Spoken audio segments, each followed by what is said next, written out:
thank you so much for coming on. You look absolutely gorgeous. Thank you for having me. It's lovely to see you. Now, Falling was a terrific song, and it did, I know, fabulously well for you. I appreciate it. I love Falling. It's my favorite so far. And that album, the first album, it sold a tremendous volume. I think it was 8 million copies? Yeah, I think it was actually 10.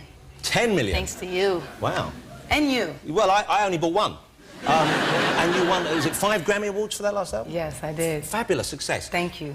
Very rarely does this happen, where an artist just appears, a performer appears, who you haven't really heard of before, and suddenly they do that fantastically well, and they have, you know, the level of talent you have. Thank you very much, definitely. I assume it does appear like suddenly I just popped up. Yeah.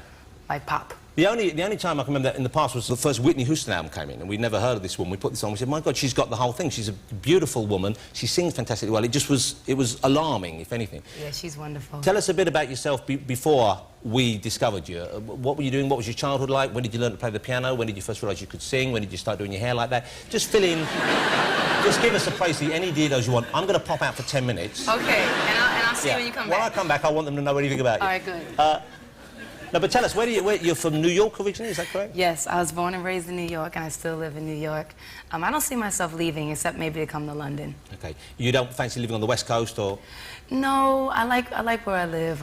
You know, it's what I know. It's the streets that I've walked. It's comfortable. And when you were growing up, you lived in the area which used to be known as Hell's Kitchen, I believe. Correct. It isn't really called that anymore. It's called Disneyland now. Yeah. This is up by 42nd Street, isn't it? Exactly. No, it was way different when I was growing up. But one of the most funny things that I remember is when I went to Germany, they had this paper, and I was on the cover of the paper, and I said, oh, wow, you know, because it was my first time in Germany.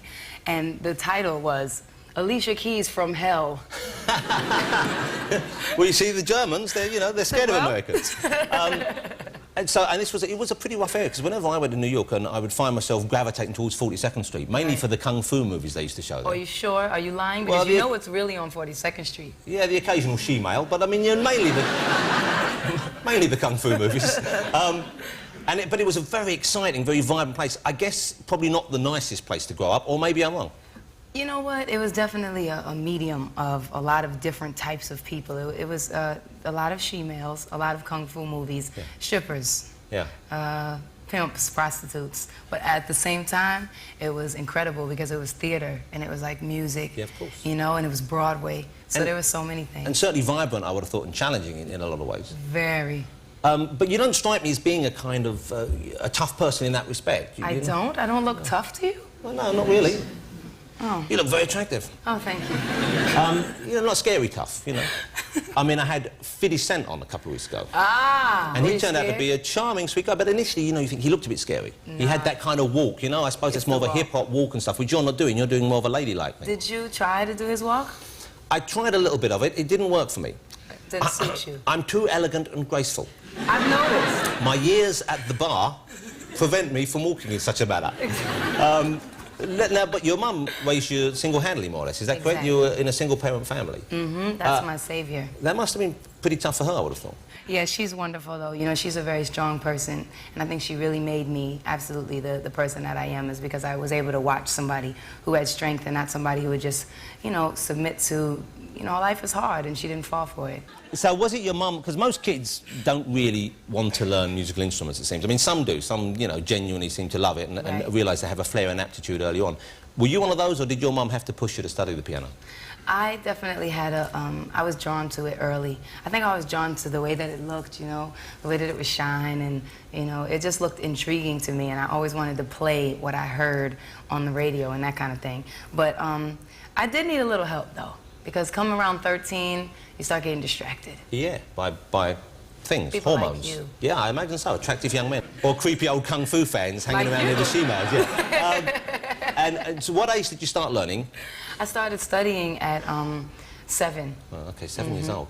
And when did you know that you had something extra? Because you clearly have got something. You really can play, can't you? Thank you. Yes, I hope so.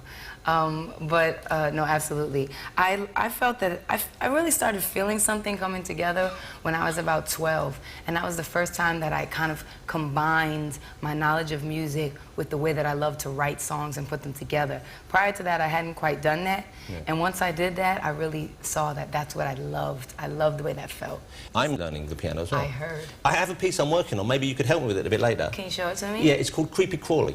It's tough because it's got some of those, the black notes in as well as the white ones. Exactly. We'll have a go in a minute. Hey, let's have a look at your hands.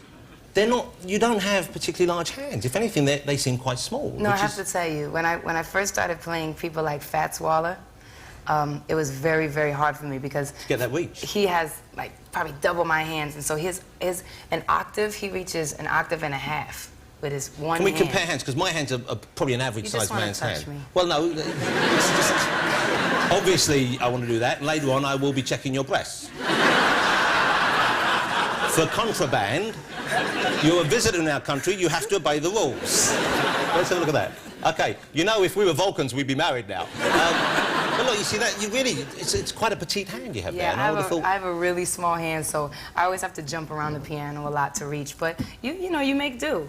Are they insured? I mean, presumably you have to look after them because that's they're your tools. But... Yeah, these are my tools. So, yes, I've insured them for a large amount. You cannot cut them off. How much are we talking roughly? We're talking at least, you know, 100 million, thousand, trillion. We're making figures up now, aren't we? Exactly. OK. You got a new album out, which and it's been quite a while coming, hasn't it? It has a little bit. I mean, I was fortunate enough to be able to tour for such a long time that I didn't get home. I toured for about 2 years straight. And when I got home, I took about 1 month off, and I was with my family, and I did the whole Christmas thing and that kind of thing.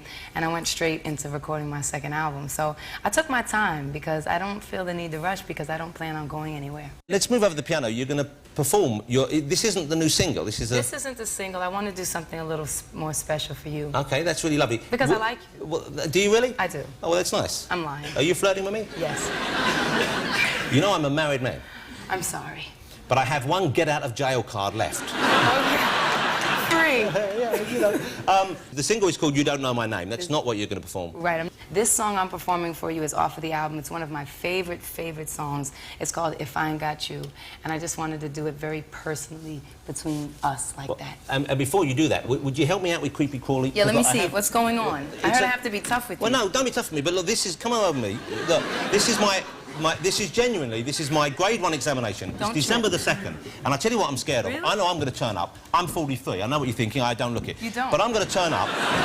And there's going to be like 6-year-olds there and 7-year-olds with little briefcases, and they're going to be confident, and I'm going to be less confident. Go ahead. Let me make you comfortable. First, you sit down. Show me how you sit. All right. Well, this is, it's called Creepy Crawly. Okay. I'll put it there. You know, and my daughter's learning at the same time, and she's written on there E-flat, idiot, which just doesn't help me out at all. She did write E-flat. Now, well, here we go. Now, you tell me what I'm doing wrong. Watch my fingers. All right. Wait! What's wrong with that? All right, you're Am I in the wrong place? Go for it. That's a C, middle C. Yes, very good. We're up. Very good. Very good. This is G down there. All right, because you play something. Oh, you're making me a bit nervous. I'm really so not looking forward to this exam. What's that bit? Yeah. I don't know. Have you been practicing? Well, yeah, but you're making me... I can't begin to tell you how nervous you're making me. I mean, when is this test? Well, it's December the 2nd, but could you do it? You do it first, and then I'll remember it. But I'm just... Well, first of all, there's no sharps or flats, you see? There is one there. Okay, I see what you're Well, there you go. Ah, yeah, you thought you knew. Well, he knows that.